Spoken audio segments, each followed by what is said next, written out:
DG Freshmatic Liquid Detergent ഒരൊറ്റ കപ്പിൽ അഴുക്കിനെ അലിയിച്ച് കളയുന്ന DG Your One Cup Magic. Kadakan എന്ന് പറയുന്ന അടവ് ഉപയോഗിക്കുന്ന ആൾ ആരാണോ അയാളാണ് കടകൻ. ബേസിക്കലി എന്താ വെച്ചിട്ടുണ്ടെങ്കിൽ ഇതിലെ സുൽഫിയുടെ കഥാപാത്രം അയാളുടെ കാര്യം സാധിക്കാൻ വേണ്ടി ഏതറ്റം വരെയും പോകും. തല്ലാണെങ്കിൽ തല്ല്. അമ്പലത്തിൽ ഈ പാട്ട് നടക്കുന്ന സമയത്ത് ഫ്രണ്ടിൽ അടി നടക്കുന്നുണ്ട്. അതാണ് അതിന്റെ ഒരു ബാക്ക്ഗ്രൗണ്ട്. ഞാൻ പറഞ്ഞില്ല, എൻ്റെ ജീവിതത്തിൽ ഞാൻ ചെയ്യാത്ത ഒരു വേഷമാണ്, ഒരു സിനിമയുമാണ്. അതെന്നെ ഒരിക്കൽ മമ്മൂക്ക പറഞ്ഞൊരു കാര്യമാണ്. പടങ്ങൾ കുറഞ്ഞാലും നീ പടത്തിലില്ല എന്ന് തോന്നില്ല. കാരണം നീ ഉണ്ടാക്കി വെച്ച കുറേ ക്യാരക്ടേഴ്സ് ജനങ്ങളുടെ മനസ്സിലുള്ളതുകൊണ്ട് എപ്പോഴും അവരുടെ കൂടെ ഉണ്ട്. കടസിലെ ബിരിയാണി കാരണമാണ് ഞാൻ 2 വർഷം മുന്നേ ഉള്ള കമ്മിറ്റ് ചെയ്ത പടങ്ങളെല്ലാം വരാൻ കാരണം. കമ്മിറ്റഡ് ആണോ? ഇല്ല, കമ്മിറ്റഡ് അല്ല. നോട്ട് ചെയ്തോ? ലോകേഷിനെ കൊണ്ട് തമിഴിൽ ചെയ്യിപ്പിക്കുകയും ഇവിടെ ലിജോസ് പല്ലിശ്ശേരി സാറിനെ കൊണ്ടാണ് ഇവിടെ ചെയ്യിപ്പിച്ചത്. ലോകേഷിനെ കൊണ്ട് ചെയ്യിപ്പിക്കാൻ ഈ പടത്തിനൊരു മൂഡ് അത് ഡിസേർവ് ചെയ്യുന്നുണ്ടെന്നുള്ളതാണ് അതിന്റെ ഒരു വസ്തുത. അപ്പോൾ നമ്മൾ ഈ സിനിമ ഇങ്ങനെയായിരിക്കും, ഒരു പോസ്റ്റർ കണ്ടിട്ടോ ട്രെയിലർ കണ്ടിട്ടോ ഇത് ഇങ്ങനെയായിരിക്കും എന്നുള്ളൊരു മുൻവിധി ഉണ്ടാവുമല്ലോ. ആ മുൻവിധി ഇവര് മനസ്സിൽ കരുതുന്ന സാധനം എന്താണെങ്കിലും അതിനേക്കാൾ ഡിഫറൻ്റ് ആയിട്ടാണ് സ്ക്രീനിൽ നമുക്ക് കൊടുക്കാൻ തീരുമാനിച്ചത്. ഹലോ, ഇന്ന് കടകൻ മൂവിയുടെ വിശേഷങ്ങളുമായിട്ട് എന്റെ കൂടെ അതിന്റെ ടീം ഉണ്ട്. വെൽക്കം ഹക്കീം ആൻഡ് ഹരിശേഷു ചേട്ടൻ ആൻഡ് സോന. Thank you. നമസ്കാരം. ഞാൻ ഇവരുടെ സ്റ്റൈല് നോക്കിക്കണേ, ഇത് അനൗൺസ്മെന്റ് ഹലോ രസമല്ലേ അത്? അതങ്ങനെ തന്നെ പറഞ്ഞാൽ സുഖം ഉണ്ടാവുള്ളൂ അല്ലേ? ഒരു രസം വെൽക്കം ചെയ്യുമ്പോ ഒരു ഗുമ്മിരിക്കട്ടെ വിചാരിച്ചു. അപ്പൊ ഈ സിനിമയുടെ പേരും തന്നെ തുടങ്ങാം, കടകൻ. എന്താണ് അത് ഒരു മീനിങ്? കടകൻ എന്ന് പൊതുവെ പറയുന്നത് കടകം, അതായത് ഇതൊരു കളരിയിലുള്ള അവസാനത്തെ അടവാണ്. കടകൻ അതുപോലെ കടകം, പുഴികടകം, കടകം, മറുകടകം എന്നൊക്കെ പറയുന്ന ഒരു അടവാണത്. അപ്പോ കടകൻ എന്ന് പറയുന്ന അടവ് ഉപയോഗിക്കുന്ന ആൾ ആരാണോ അയാളാണ് കടകൻ. അപ്പോ പക്ഷെ ഇത് ഇപ്പോഴേ പറയട്ടെ, ഇത് കളരിയുമായിട്ട് യാതൊരു ബന്ധവുമില്ല. അതങ്ങനെ ഉപയോഗിച്ചു എന്നുള്ളൂ. ബന്ധമുള്ളത് അഭിനയ കളരിയായിട്ടാണ്. അതെ. ബേസിക്കലി എന്താ വെച്ചിട്ടുണ്ടെങ്കിൽ ഇതിലെ സുൽഫിയുടെ കഥാപാത്രം അയാളുടെ കാര്യം സാധിക്കാൻ വേണ്ടി ഏതറ്റം വരെയും പോകും. തല്ലാണെങ്കിൽ തല്ല്. അയാളുടേതായ രീതിയിൽ ആ കാര്യങ്ങൾ നേടിയെടുക്കും എന്നുള്ള രീതിയിലാണ് കടകൻ എന്നുള്ള രീതിയിൽ അർത്ഥം വരിക. പക്ഷെ കടകൻ ഈ സിനിമയിൽ വന്നിരിക്കുന്നത് വേറൊരു രീതിയിലാണ് ഞങ്ങൾ എസ്റ്റാബ്ലിഷ് ചെയ്തിരിക്കുന്നത്. അതിപ്പോ പറയുന്നില്ല, അതൊരു സസ്പെൻസ് ആണ്. അവസാനം വരെ നമുക്കൊന്ന് ട്രൈ ചെയ്ത് നോക്കാം. ചവിട്ടും കുത്തും അത് പാട്ട് തന്നെ, അതിന്റെ ടൈറ്റിൽ തന്നെ വേറെന്തോ ഒരു ഇതായിട്ട് തോന്നി. അതിന്റെ ട്രെയിലർ റിലീസൊക്കെയാണ് സാധാരണ കൂടുതൽ കാണുന്നത്. ഇത് ചവിട്ടും കുത്തും ആ പാട്ട് ഇപ്പൊ തന്നെ ഭയങ്കര ട്രെൻഡിങ് ആയിട്ട് പോകുന്നുണ്ട്. അതിന്റെ കൂടെ അതിനിടയിൽ നല്ല അടി, ആ ഒരു ഫ്ലേവറിലാണോ ആ സിനിമ കംപ്ലീറ്റ് പോകുന്നത്? ഒരു തെയ്യത്തിന്റെ അങ്ങനെയൊക്കെ അല്ലല്ല, അത് ഇതാണ് അമ്പലത്തിൽ നടക്കുന്ന അടിയാണ്. പക്ഷെ ഞങ്ങൾക്ക് അടി മുഴുവൻ ഇടാൻ പറ്റില്ല. അതിന്റെ ഒരു തിയേറ്റർ എക്സ്പീരിയൻസ് ഭയങ്കര രസമായിട്ട് വർക്കായിട്ടുണ്ട്. അതിന്റെ മ്യൂസിക്കും എഡിറ്റും എല്ലാം ഭയങ്കര രസമായിട്ട് മേജായിട്ട് കിടക്കുന്നതുകൊണ്ട് ഞങ്ങൾക്ക് അങ്ങനെ ആ ഒരു എക്സ്പീരിയൻസ് കളയണ്ട എന്നുള്ള രീതിയിലാണ് ഞങ്ങൾ ആ ഫൈറ്റ് മുഴുവൻ ഇടാത്തത്. അമ്പലത്തിൽ ഈ പാട്ട് നടക്കുന്ന സമയത്ത് ഫ്രണ്ടിൽ അടി നടക്കുന്നുണ്ട്. അതാണ് അതിന്റെ ഒരു ബാക്ക്ഗ്രൗണ്ട്. പിന്നെ ഇത് തെയ്യോ അങ്ങനെ കാര്യങ്ങളോട്ട് യാതൊരു ബന്ധവുമില്ല. പക്ഷെ പടത്തിന്റെ മൂഡ് ഏകദേശം ഈ പറഞ്ഞ പോലെ മാസ്, ആക്ഷൻ, ഫാമിലി, ഡ്രാമ, ആ ഒരു സ്റ്റൈൽ കൈൻഡ് ഓഫ് മേക്കിംഗ് ആണ് പരിപാടി ഞങ്ങൾ പിടിച്ചിരിക്കുന്നത്. ഞങ്ങൾ ഒരു കൊമേഴ്ഷ്യൽ സിനിമയ്ക്ക് വേണ്ട എല്ലാത്തരം ചേരുവകളും അതിനകത്ത് ആഡ് ആക്കിയിട്ടുമുണ്ട്. ഇമോഷൻസ് ഉണ്ട്, ഫാമിലി ഉണ്ട്, തമാശയുണ്ട്, ഫൈറ്റ് ഉണ്ട്, അടി, നല്ല നാടൻ അടി. അതാണ് പരിപാടി. തമാശയുണ്ട് എന്ന് പറയുമ്പോൾ നേരെ ഹരിശ്രീ ചേട്ടനിലേക്ക് പോയി നോക്കാം. ചേട്ടൻ ഇതിനകത്ത് ചെയ്യുന്ന ക്യാരക്ടർ തമാശയാണോ അതോ ഭയങ്കര സീരിയസ് ആണോ? ഒട്ടും തമാശയില്ല, ഒരു പണവട പോലും തമാശയില്ല. ഇല്ല, ഭയങ്കര ഫുൾ സീരിയസ് ക്യാരക്ടർ. എന്റെ വാപ്പയാണ് എന്റെ വാപ്പായിട്ടാണ് ഇവന്റെ വാപ്പയാണ്. സീരിയസ് ആ ഒരു മാസ് അങ്ങനെയാണോ അതോ? എല്ലാം ഉണ്ട്, എല്ലാ വികാരങ്ങളും ഇയാൾ കാണിക്കുന്നുണ്ട്. കാരണം ഞാൻ പറഞ്ഞില്ല, എൻ്റെ ജീവിതത്തിൽ ഞാൻ ചെയ്യാത്ത ഒരു വേഷമാണ്. ഇത്രയും 10-36 വർഷമായിട്ട് ചെയ്യാത്ത ഒരു വേഷമാണ്, ഒരു സിനിമയുമാണ്. എനിക്കതൊരു എന്താ പറഞ്ഞ എൻ്റെ ഭാഗ്യം പോലെ എന്നിലേക്ക് വന്നു വീണ ഒരു വേഷമാണ്. അതിൻ്റെ ഡയറക്ടറും പിന്നെ സപ്പോർട്ട് ചെയ്യുന്നവരൊക്കെ നന്നായി എന്ന് പറയുമ്പോൾ ഭയങ്കര സന്തോഷമുള്ളത്. ചേട്ടൻ ഇപ്പൊ ഈയിടെ ആയിട്ട് കുറച്ച് സീരിയസ് ക്യാരക്ടേഴ്സ് കൂടുതൽ ചെയ്യുന്നത് പോലെ ഉണ്ട്. കോമഡി ഇനി ചെയ്യുന്നില്ലേ? കോമഡിക്ക് ലീവാ ഇപ്പോ, കുറച്ചാളത്തെ ലീവ് കൊടുത്തേക്കാണ്. ഞാൻ നേരത്തെ പറഞ്ഞോളൂ, നമുക്ക് ഭയങ്കര കൊതിയാണ് ഒരു കോമഡി വേഷം ചെയ്യാനായിട്ട്. പക്ഷെ അങ്ങനെ പടം വരണ്ടേ നമുക്ക്? എല്ലാം സീരിയസ് വേഷങ്ങളാണ്. അല്ല, കോമഡി കഥകൾ കുറേ കേട്ടു ഞാൻ. ഒരുപാട് ഒരാഴ്ചയിൽ എങ്ങനെയാലും 1-2 സബ്ജക്റ്റ് കേൾക്കാറുണ്ട്. തമാശ എന്നും പറഞ്ഞ് വരുന്ന ചില കഥകളും ഞാൻ കേട്ടു. എനിക്കത് ഇഷ്ടമായില്ല. അപ്പം ഞാൻ പറഞ്ഞു അങ്ങനെ ചെയ്താൽ ഇനി നിൽക്കില്ല. കാരണം പണ്ട് നമ്മൾ ചെയ്തു വെച്ച കുറേ വേഷങ്ങളും സീനുകളും ഒക്കെ ജനങ്ങളുടെ മനസ്സിലുണ്ട്. അപ്പോൾ അതുപോലെ ഒന്ന് ഓർക്കണമെന്നുണ്ടെങ്കിൽ അതുപോലെ ഒരു പടം ചെയ്യണ്ടേ, അല്ലെങ്കിൽ അതുപോലത്തെ ഒരു ക്യാരക്ടർ കിട്ടണ്ടേ. അത് ക്യാരക്ടർ മാത്രം കിട്ടിയിട്ട് കാര്യമില്ല, ടോട്ടലി നന്നായാൽ മാത്രമേ നമ്മളൊരു ചെറിയ വേഷം ചെയ്താലും ജനങ്ങളുടെ മനസ്സിലുണ്ടാവുള്ളൂ. അപ്പോൾ അതുപോലെ വരുന്നുണ്ട്, അതിനെ പണി നടക്കുന്നുണ്ട്, വരും. ഒരു ക്യൂരിയോസിറ്റിയുടെ പുറത്ത് ചോദിക്കാണ്, ഇതിന് മൻസൂർ അലി ഖാന് ഭിത്തിയിൽ കയറ്റും അങ്ങനെ ഒരു മാസ് ഡയലോഗ് ചേട്ടൻ പറഞ്ഞതായിട്ട് കേട്ടിട്ടുണ്ട്. അപ്പോ ഒരു ഫുൾ ഒരു ആക്ഷൻ മാസ് ത്രില്ലർ ഫിലിമിൽ ഒരു ഹീറോ ആയിട്ട് ഒരു ആക്ഷൻ പാക്ട് മൂവിലൊക്കെ വന്നു കഴിഞ്ഞാൽ ചേട്ടൻ ചെയ്യും? അങ്ങനെ ഒരു ആക്ഷൻ ഹീറോ ചെയ്യാൻ പറ്റിയ രൂപമല്ല എൻ്റെ അത്, പക്ഷെ അങ്ങനത്തെ ഒരു വേഷം എഴുതിക്കൊണ്ടിരിക്കുന്നുണ്ട്. ഒരു 5 പേര് അങ്ങനെ പറഞ്ഞു എനിക്ക് അങ്ങനത്തെ ഒരു പോലെ അങ്ങനെ ചെയ്ത തോന്നുന്നുണ്ടോ? എനിക്ക് അങ്ങനെ ചെയ്യാൻ അല്ലല്ല, പറ്റില്ല. അങ്ങനെ ഞാൻ പറഞ്ഞപ്പോ മൻസൂർ അലി ഖാൻ എന്ന് പറഞ്ഞപ്പോ അയാളുടെ രൂപവും എന്റെ രൂപവും തമ്മിലുള്ള ഒരു സംഭവം അറിയാലോ. അപ്പൊ അതിന് അങ്ങനെ അല്ലാതെ പ്രവൃത്തി കൊണ്ട് ഒരു പക്ക ഒരു ഇതുപോലുള്ള ഒരു മാസ് ഒരു ക്യാരക്ടർ ഞാൻ ചെയ്യാൻ പറ്റും. ഞാനും 5 പിള്ളേരും, ചെറിയ പിള്ളേരും, ആ 5 പിള്ളേരെ വെച്ചിട്ടുള്ള ഒരു കളി, അതും വർക്ക് നടക്കുന്നുണ്ട്. പിന്നെ എഴുത്ത് നടക്കുന്നുണ്ട്. വലിയ സൂപ്പർ സ്റ്റാർ ചെയ്ത വേഷമാണ് ഞാൻ ചെയ്യുന്നതിൽ, പക്ഷെ വേറെ രീതിയാണെന്ന് മാത്രം. അത് മുന്നേ ചേട്ടൻ അങ്ങനത്തെ എല്ലാം വന്നുകൊണ്ടിരുന്ന കോമഡി ക്യാരക്ടേഴ്സ് മാത്രമായിരുന്നോ ഒരു പണ്ട് അഭിനയിച്ച് തുടങ്ങിയ സമയത്തൊക്കെ? അതെ, ആദ്യം നമ്മൾ സിനിമയിൽ വരുമ്പോൾ കിട്ടുന്ന വേഷങ്ങളെല്ലാം ചെയ്യും, അതും ചെയ്തുകൊണ്ടിരിക്കും. അപ്പോഴും കോമഡി തന്നെ കൂടുതലും വരുന്നത്. ഇപ്പൊ ഏതെങ്കിലും ഒരു സിനിമയിൽ ഒരു പുതിയൊരു വേഷത്തിന് വേണ്ടിയിട്ട് ഒരു SI അല്ലെങ്കിൽ ഒരു പോലീസുകാരനായിട്ട് ഒരാൾ അഭിനയിക്കാൻ വേണ്ടി വന്നാൽ ആ കാലഘട്ടത്തിൽ പിന്നെ അയാൾ കുറേ പടത്തിൽ SI അല്ലെങ്കിൽ പോലീസായിരിക്കും. അത് അയാളുടെ വിധിയാണ്. എന്ന് പറഞ്ഞാൽ നമ്മൾ അന്ന് തുടങ്ങി തമാശക്കാരായി അങ്ങനെ മുദ്ര കുത്തി. പിന്നെ ഇടയ്ക്കാണ് ഈ അനിയത്തിപ്രാവ്, ബാവുട്ടിയുടെ നാമത്തിൽ, കടകടന്നൊരു മാത്തുക്കുട്ടി എന്ന് പറഞ്ഞ ചില വേഷങ്ങൾ വന്നു. അപ്പൊ അവിടെ നിന്ന് പിന്നെ നമ്മൾ ഇനി ഒരു സെന്റിമെന്റ്സ്, ഒരു സീൻ കിട്ടിയിരുന്നെങ്കിൽ എന്ന് ആഗ്രഹിക്കുന്നുണ്ടായിരുന്നു അന്നൊക്കെ. പറഞ്ഞു പഞ്ചാബി ഹൗസിൽ അത്രയും സെന്റിമെന്റ്സ് ആയിട്ട് ചെയ്ത ഒരു സീൻ ആദ്യം എഡിറ്റ് ചെയ്ത് പോയി. അപ്പൊ അതൊക്കെ അന്ന് കൊതിയുണ്ടായിരുന്നു. ഇപ്പൊ അത് മാത്രമേ ഉള്ളൂ വരുന്ന പടത്തിൽ എനിക്ക്. എല്ലാ സെന്റിമെന്റ്സും ഭയങ്കര ഇമോഷണൽ ആയിട്ടുള്ള സംഭവങ്ങളാണ് വരുന്നത്. ഇപ്പൊ നമ്മൾ ആഗ്രഹിക്കുന്നത് ഒരു കോമഡി പടം വന്നിരുന്നെങ്കിൽ. പക്ഷെ വരുന്നുണ്ട്, എഴുത്ത് നടക്കുന്നുണ്ട്. സോന പറയൂ, എന്താ ഡാൻസറാണ്, എങ്ങനെ എത്തി ഈ സിനിമയിലേക്ക്? അത് ഭയങ്കര റാൻഡം ആയിട്ട് വന്ന ഒരു മൂവിയാ. ബാബുക്ക എന്ന് പറഞ്ഞ ആളെന്നെ കോണ്ടാക്ട് ചെയ്തിട്ട് ഡീറ്റെയിൽസ് ഒക്കെ അയച്ചു തന്നു. അപ്പൊ കാസ്റ്റ് ഒക്കെ കണ്ടു. ഹക്കീമുണ്ട്, അശോകനായിട്ടുണ്ട്, അങ്ങനെ കുറേ നല്ല നല്ല കാസ്റ്റുള്ള മൂവി. പിന്നെ സ്റ്റോറി പറഞ്ഞു. ഒത്തിരി സ്ക്രീൻ പ്രസൻസ് ഇല്ലെങ്കിലും ഉള്ളതൊക്കെ ചെയ്യാനുണ്ട്. പിന്നെ മൂവിക്ക് ഒരു ഇമ്പോർട്ടൻസ് ഉള്ള ചുമ്മാ വന്നു പോകുന്നതല്ല. ഡെഫിനറ്റ്ലി അതുകൊണ്ട് പെട്ടെന്ന് നടന്നൊരു മൂവി ആയിരുന്നു ഫീൽ ചെയ്യുന്നത്. 2 താടിക്കാരുടെ കൂടെ ഉള്ള ഒരു ക്യൂട്ട് ഗേൾ. വാപ്പ താടി വെച്ചോണ്ട് മകൻ താടി വെക്കണം, അങ്ങനെയാണ്. അങ്ങനെ അത് മസ്റ്റാണ്. ബാപ്പയിൽ നിന്നാണ് ആ മാസ് ഒക്കെ കിട്ടിയത്. വാപ്പ മാസാണ്. അതിപ്പോ നേരത്തെ മാസിനെ കുറിച്ച് ചോദിച്ചില്ല, എന്താണ് ഒരു മാസ് കഥാപാത്രം ചെയ്യാന്ന്. വാപ്പ ഇതിനകത്ത് മാസാണ്. അപ്പൊ ആക്ഷൻ ഓറിയന്റഡ് മാസ് അല്ല എന്നുള്ളൂ, പക്ഷെ വാപ്പ മാസാണ്. വാപ്പയുടെ നൃത്തവും വർത്താനവും കാര്യങ്ങളെല്ലാം അശോകൻ ചേട്ടൻ ഇതുവരെ ചെയ്യാത്ത തരത്തിലുള്ളൊരു കഥാപാത്രമാണ്. ഹരിശ്രേഷ്ഠന്റെ ആ ഒരു മാസ് ക്യാരക്ടർ എങ്ങനെയായിരിക്കും എന്നുള്ളതിനെ പറ്റിയിട്ടാണ് ഇപ്പൊ എല്ലാവരുടെയും ഒരു ക്യൂരിയോസിറ്റി വരാൻ പോകുന്നത്. എങ്ങനെയുണ്ടായിരുന്നു ഷൂട്ടിംഗ് എക്സ്പീരിയൻസ് ഒക്കെ അശോകൻ ചേട്ടന്റെ കൂടെയും എല്ലാം? നല്ലായിരുന്നു, ശരിക്കൊരു ഫാമിലി പോലെയായിരുന്നു. പിന്നെ മലപ്പുറത്ത് ഷൂട്ട് ചെയ്ത് അവിടുത്തെ ആൾക്കാർ ഏറ്റവും അവരുടെ സ്പെഷ്യാലിറ്റി എന്ന് പറഞ്ഞാൽ നിലമ്പൂര് ഒരു ഭയങ്കര സ്നേഹം, ഭയങ്കര സപ്പോർട്ടും.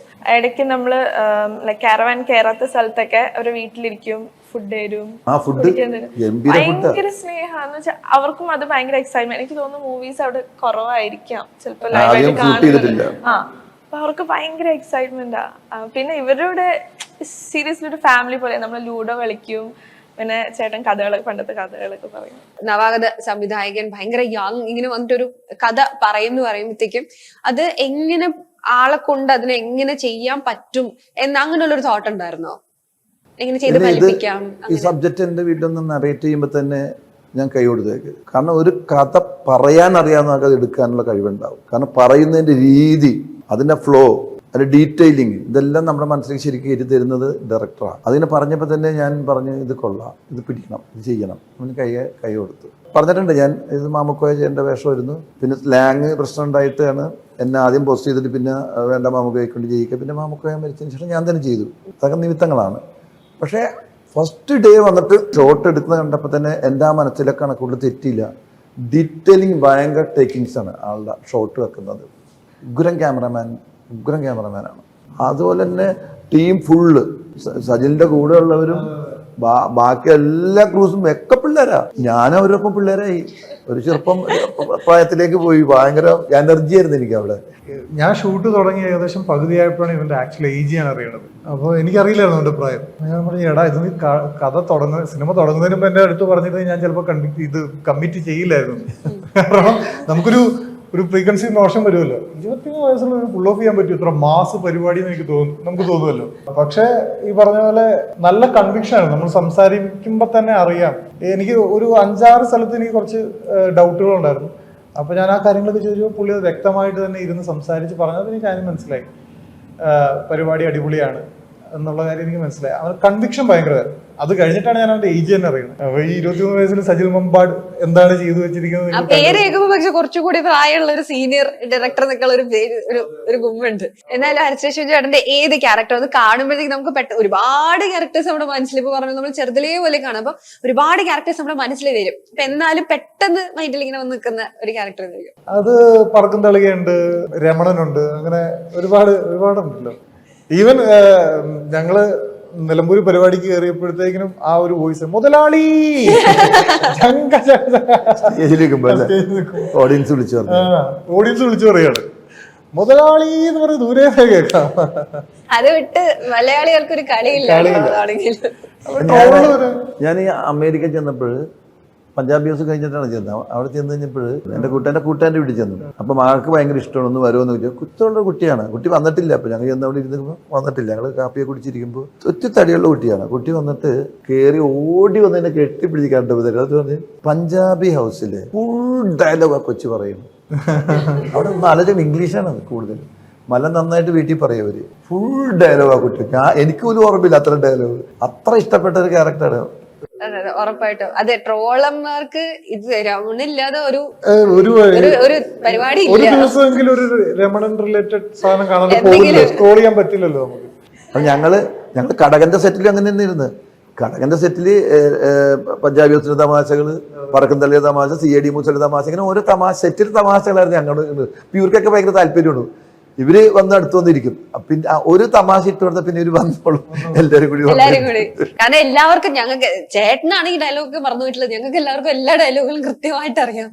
ഇതിപ്പോ അതന്നെ ഒരിക്കൽ മമ്മൂക്ക പറഞ്ഞൊരു കാര്യമുണ്ട്. പടങ്ങൾ കുറഞ്ഞാലും നീ പടത്തിലില്ല എന്ന് തോന്നൂല. കാരണം നീ ഉണ്ടാക്കി വെച്ച കുറെ ക്യാരക്ടേഴ്സ് ജനങ്ങളുടെ മനസ്സിലുള്ളതുകൊണ്ട് എപ്പോഴും അവരുടെ കൂടെ ഉണ്ട്. അത് ജയരാജും പറഞ്ഞു, ഡയറക്ടർ ജയരാജും സാറും പറഞ്ഞു. അങ്ങനെ കുറെ പേരുടെ കൂടെ ഞാൻ ഉണ്ട്, ഒരുപാട് പേരുടെ മനസ്സിൽ നിങ്ങളുടെ ക്യാരക്ടർ. അത് നമ്മുടെ ഭാഗ്യമാണത്. ഇപ്പൊ നമ്മൾ കുറെ സീരിയസ് വേഷം ചെയ്തപ്പോ ഒന്നുകൂടി നമ്മളിപ്പോ ആഗ്രഹിക്കുകയാണ് ഒരു നല്ല തമാശപ്പടം, ഒരു വേഷം കിട്ടിയിരുന്നെങ്കിൽ. നല്ല പടം വരണം.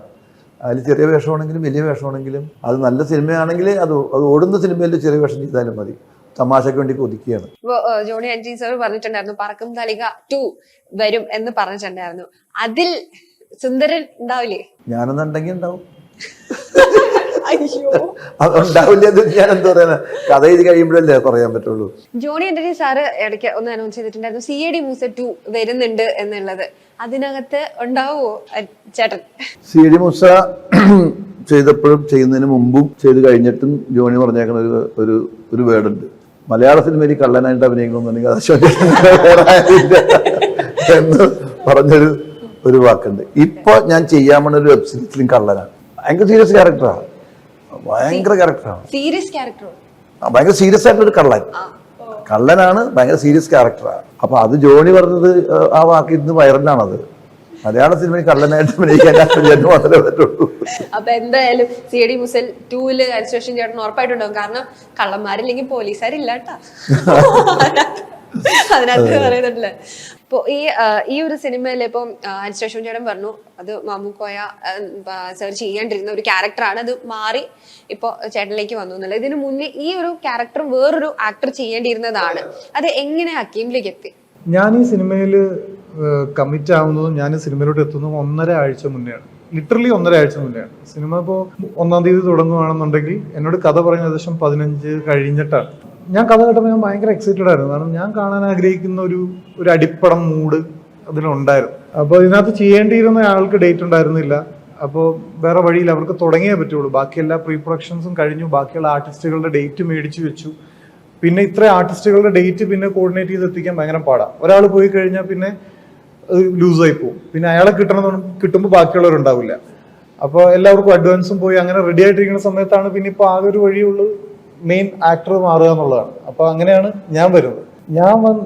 ഞാൻ പറഞ്ഞ പോലെ എനിക്കത് ഭയങ്കര ഭാഗ്യമായിട്ടാണ് തോന്നുന്നത്. ഞാൻ ഈ ലൈക്ക് ഒരു ചെയ്തുകൊണ്ടിരുന്ന ഒരു ക്യാരക്ടർ റോളുകളിൽ നിന്ന് വളരെ വ്യത്യസ്തമായിട്ടൊരു എന്താണ് പറയുക, മൊത്തം ലീഡ് ചെയ്യുന്ന ഒരു പരിപാടി, അതും ഭയങ്കര രസമായിട്ടുള്ളൊരു പടം, അതിലൊരു പാർട്ടാവുക, അത് എന്നെ ഒന്ന് ഇങ്ങനെ എടുത്തിട്ട് പോകും പോലെ എനിക്ക് തോന്നി. അത് വളരെ ഭാഗ്യമായിട്ട് തന്നെ ഞാൻ കരുതുന്നു. അങ്ങനെയാണ് ഞാൻ ആ സിനിമയിൽ ഈ കടകലിലോട്ട് എത്തുന്നത്. ഇപ്പൊ കടച്ചിലെ ബിരിയാണി അത് ഭയങ്കര ഒരു എല്ലാവരും അറ്റൻഷൻ കിട്ടിയ അല്ലെങ്കിൽ ഭയങ്കര എന്താ പറയാ എല്ലാരും ഏറ്റെടുത്ത ഒരു ക്യാരക്ടറാണ്. ഒരു ബ്രേക്ക് ത്രൂ ആയിരുന്നു, ഒരു ഹീറോ അല്ലെങ്കിൽ ഒരു എന്താ പറയാ ഹക്കീം ഇത്രയും മാസമായിട്ട് ഒരു ക്യാരക്ടർ എന്നൊക്കെയുള്ളത് എല്ലാവരും തിരിച്ചറിഞ്ഞൊരു മൂവി ആയിരുന്നു. അപ്പൊ അതായിരുന്നു ഈ കടകൻ എന്ന മൂവിയിലേക്ക് ഹക്കീമിനെ കാസ്റ്റ് ചെയ്യാനുണ്ടായിരുന്ന ഒരു റീസൺ? അല്ല, നമ്മൾ ചെയ്യുന്ന ഓരോ പടങ്ങളും അടുത്ത പടങ്ങളിലേക്കുള്ള ലീഡാണ് എന്നാണ് എനിക്ക് തോന്നിയിട്ടുള്ളത്. കടസിലെ ബിരിയാണി കാരണമാണ് ഞാൻ 2 വർഷം മുന്നേ ഉള്ള കമ്മിറ്റ് ചെയ്ത പടങ്ങളെല്ലാം വരാൻ കാരണം. പ്രണയവിലാസം ഇറങ്ങിയപ്പോഴാണ് അതിന് വേറൊരു ലീഗ് വന്നത്. ലൈക്ക് അതൊരു വില്ലൻ, സൈക്കോ വില്ലൻ ആണെന്നുണ്ടെങ്കിൽ അതിനെ ബേസ് ചെയ്ത് ഇപ്പൊ തമിഴിൽ ഞാൻ 2-3 പടം ചെയ്തു, എല്ലാം വില്ലന്മാരാണ്. അത് കഴിഞ്ഞ് അത് ബ്രേക്ക് ചെയ്യാൻ പറ്റിയത് പ്രണയവിലാസം വന്നു കഴിഞ്ഞപ്പോഴാണ്. പ്രണയവിലാസത്തില് ആ 2 ക്യാരക്ടർ നന്നായിട്ട് വർക്കൗട്ട് ആയി കഴിഞ്ഞപ്പോഴത്തേക്കിനും പിന്നെ ആ ഒരു രീതിയിലുള്ള കഥാപാത്രങ്ങൾ, കുറച്ചും കൂടെ ഡെപ്തുള്ള കഥാപാത്രങ്ങൾ, പെർഫോമൻസ് ഓറിയന്റഡ് ആയിട്ടുള്ള കഥാപാത്രങ്ങളൊക്കെ വരാൻ തുടങ്ങി. അങ്ങനെയാണ് ലൈക്ക് ആ പണ്ട് ചെയ്ത ABCD ചെയ്ത ചെറിയ സീനിൽ നിന്നാണ് തുടക്കം. അങ്ങനെ നോക്കിയാൽ മിണ്ടാതിരിക്കുന്നു ഈ സുന്ദരിക്കുട്ടി എന്താണ് ചെയ്യുന്നത് എന്നറിയാൻ വേണ്ടിട്ട് നമ്മുടെ പ്രേക്ഷകരെല്ലാം വെയിറ്റിംഗ് ആയിരിക്കും. പഠിക്കുവാണോ? ഞാൻ പഠിച്ചു കഴിഞ്ഞു. ഞാൻ ഗ്രാജുവേറ്റ് ചെയ്തു ഓർത്തോപ്റ്റിക്സ് മാസ്റ്റേഴ്സും കൂടെ ഓസ്ട്രേലിയയില്. ഇത്രേ സംസാരിക്കത്തുള്ളൂ പൊതുവെ? അത് കുറച്ച് സമയം എടുത്ത് സംസാരിക്കുള്ളൂ. ഫ്രണ്ട്സിന്റെ കൂടെ ഒക്കെ അയ്യോ സംസാരിപ്പിക്കുന്നു. ഭയങ്കര ചിരിയാണ് പുള്ളിക്കാരി, എന്ത് പറഞ്ഞാലും ചിരിക്കും. എന്ത് പറഞ്ഞാലും ചിരിക്കും. ഇതിപ്പോ എല്ലാത്തിനും ചിരിക്കണം. ആദ്യം നമുക്ക് ഭയങ്കര കോൺഫിഡൻസ് വരും, എന്റെ തമാശ കേൾക്കുന്നുണ്ടോ. പിന്നെ തമാശക്കൊക്കെ ചിരിക്കാൻ കാണുമ്പോഴത്തേക്കിനാ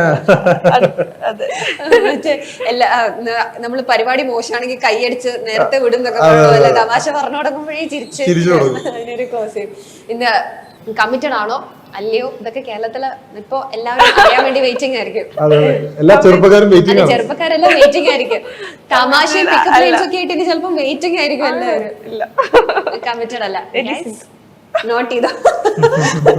അപ്പൊ ഇതിന്റെ പോസ്റ്റർ റിലീസ് എല്ലാവരും ഭയങ്കര നോട്ട് ചെയ്തതായിരുന്നു. ഇപ്പൊ ലോകേഷ് കനകരാജും ഒക്കെയാണ് അത് പോസ്റ്റർ റിലീസ് ചെയ്തത്. അപ്പൊ അങ്ങനെ ഒരു നോർമൽ ഒരു പോസ്റ്റർ റിലീസ് അല്ലാണ്ട് അങ്ങനെ ഒരു തമിഴ് ഡയറക്ടർ അത് ചെയ്യട്ടെ അങ്ങനെയൊക്കെയുള്ളത് അതെല്ലാം ഡയറക്ടറിന്റെ പ്ലാൻ ആയിരുന്നോ അതോ? ലോകേഷിനെ കൊണ്ട് തമിഴിൽ ചെയ്യിപ്പിക്കുകയും ഇവിടെ ലിജോസ് പലിശ്ശേരി സാറിനെ കൊണ്ടാണ് ഇവിടെ ചെയ്യിപ്പിച്ചത്. അപ്പോ LJPയുടെ അസിസ്റ്റന്റ് ആയിരുന്നു സജില്. അപ്പോൾ അവര് തമ്മിൽ ആ ഒരു ബന്ധമുണ്ട്, പുള്ളിയുടെ ആശാൻ ശിഷ്യൻ ബന്ധമുള്ളതുകൊണ്ട് ലിജോ സാറ് ചെയ്തു. പിന്നെ ലോകേഷിനെ കൂടി ചെയ്യിപ്പിക്കാൻ ഈ പടത്തിനൊരു മൂഡ് അത് ഡിസേർവ് ചെയ്യുന്നുണ്ടെന്നുള്ളതാണ് അതിന്റെ ഒരു വസ്തുത. അപ്പോൾ അതും അങ്ങനെ സംഭവിച്ചു. ഈ പറഞ്ഞ പോലെ അത് പ്ലാൻഡ് ആയിരുന്നു, അത് ഡയറക്ടർ പ്രൊഡക്ഷൻ സൈഡിലുള്ള പ്ലാനിങ് ആണ്. എല്ലാവരും ചേട്ടൻ കുറച്ചും കൂടി ഈ സിനിമയെ കുറിച്ച് പറയാനായിരിക്കും വെയിറ്റ് ചെയ്യുക. അപ്പോ നമ്മുടെ പ്രേക്ഷകരോട് എന്താണ് പറയാനുള്ളത് ഈ സിനിമയെ പറ്റി? അല്ല, പ്രേക്ഷകരെപ്പോഴും നമ്മൾ ഈ സിനിമ ഇങ്ങനെയായിരിക്കും, ഒരു പോസ്റ്റർ കണ്ടിട്ടോ ട്രെയിലർ കണ്ടിട്ടോ ഇത് ഇങ്ങനെയായിരിക്കും എന്നുള്ളൊരു ഒരു മുൻവിധി ഉണ്ടാവുമല്ലോ.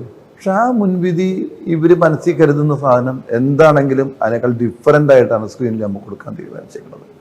അതാ നേരത്തെ പറഞ്ഞ പോലെ ഇത് ആക്ഷൻ പടമാണ്, ശരിക്കും ഇതൊരു ഫാമിലിയാണ്, ഇമോഷൻ ഉണ്ട്, ഒരു സിനിമയ്ക്ക് വേണ്ട എല്ലാ ചേരുവകളും എല്ലാം അതിൻ്റെ അകത്തുണ്ട്. നല്ല മ്യൂസിക്കാണ്, അത് തിയേറ്റർ ഫിലിമാണ്. ഇത് ശരിക്കും പറഞ്ഞാൽ ഇതിൻ്റെ മിക്സിംഗ് ഒക്കെ ഗംഭീരമായിട്ട്, പാട്ടൊന്നും നമ്മളിപ്പോൾ മൊബൈലിൽ കേട്ട പോലെ ഒന്നും അല്ല, തിയേറ്ററിൽ കേട്ടാൽ കിട്ടിങ്ങി പോകും നമ്മൾ. അത് ഞങ്ങൾ കേട്ടത്, അതുകൊണ്ടിട്ടാണ് അത് അത്രയും ഇതായിട്ട് പറയുന്നത്. അപ്പം എല്ലാം കൊണ്ടും ഭയങ്കര പ്ലസ് പോയിന്റ് ഉള്ള ഒരു സിനിമയാണ്. പിന്നെ ഇത് എല്ലാം ജനങ്ങളാണ് പറയേണ്ടത്. അപ്പൊ എന്തായാലും കടകന് എല്ലാവിധ ആശംസകളും നേരുന്നു. Thank you so much. DG fresh Matic liquid detergent ഒരൊറ്റ കപ്പിൽ അഴുക്കിനെ അലിയിച്ച് കളയുന്ന DG യുവർ 1 കപ്പ് മാജിക്.